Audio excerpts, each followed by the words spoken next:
So, as you can see beside me, they started building a house in the middle of the winter. And yesterday, guys came over here yesterday and they spent all day banging ice and snow off that platform. And this is what we have today. So, I got a question for them. I mean, do they not check the weather forecast before sending 9 guys out to clear off the snow before a snowstorm? I don't get it.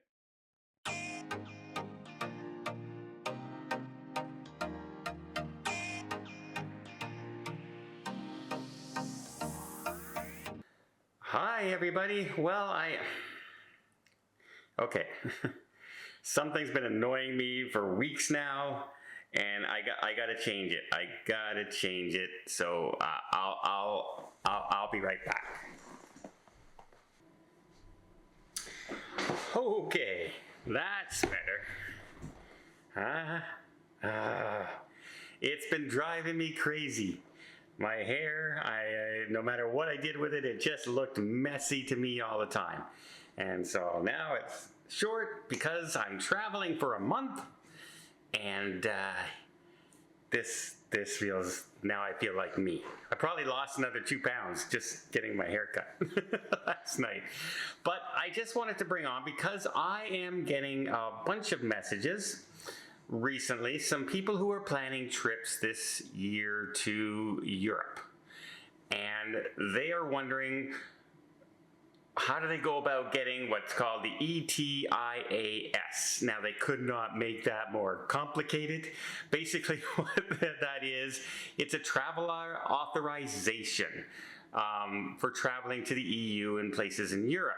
That is something that a lot of places are now doing. Like I was mentioning, Brazil is now doing a visa. You need a travel visa to go to Brazil if you're from Australia, Canada, and United States. Well, that was pushed back now till April because they brought it up and they weren't ready. Nothing was ready to get through, and they brought it out at Christmas. One of the most ridiculous times of the year to bring something out when half your government's closed for the holidays, right? It didn't make sense, but people are asking me because they know it's coming, and they're worried that they're going to be turned away on their way to cruises, or they're going to have,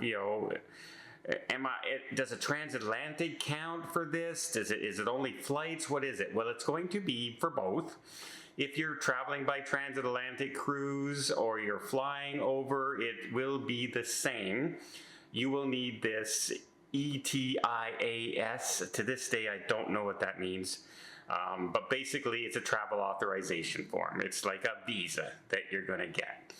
And right now, if I was to travel to Europe, I only need my passport as a Canadian citizen, US citizen.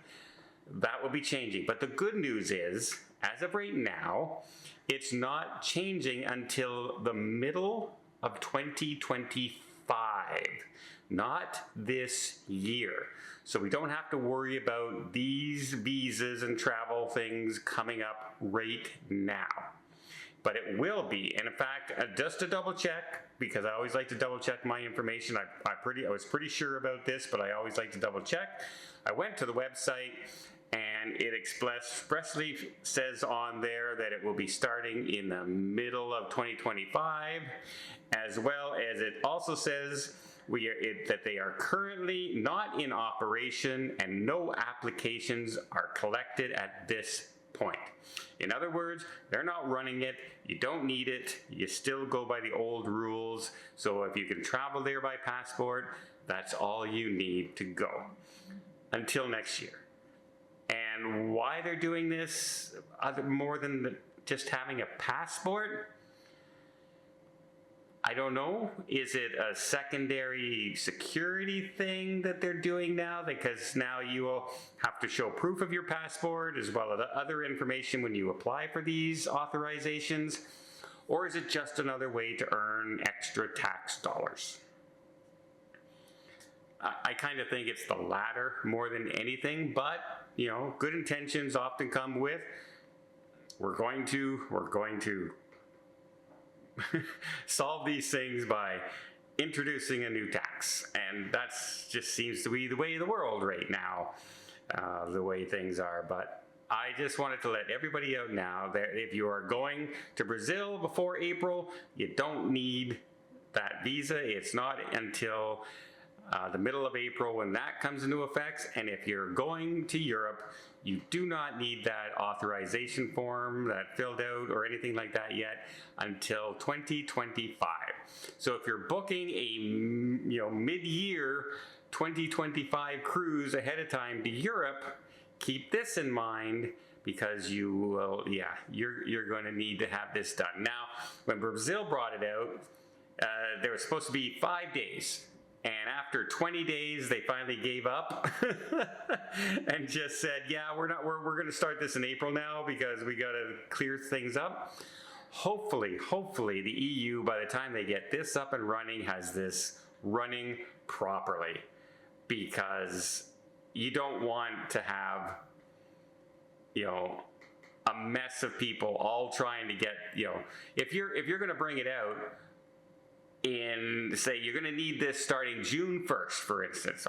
You need this travel authorization June 1st. Well, then, April 1st should be the amount of time that you bring out your website and your authorization forms and all that. You got to give a long period. You don't bring it out with 20 days left to go, saying it's only going to be 5 days and you should be fine. Let people have enough time to try and put it through, and allow the website themselves enough time to make sure that the website's going to be running properly.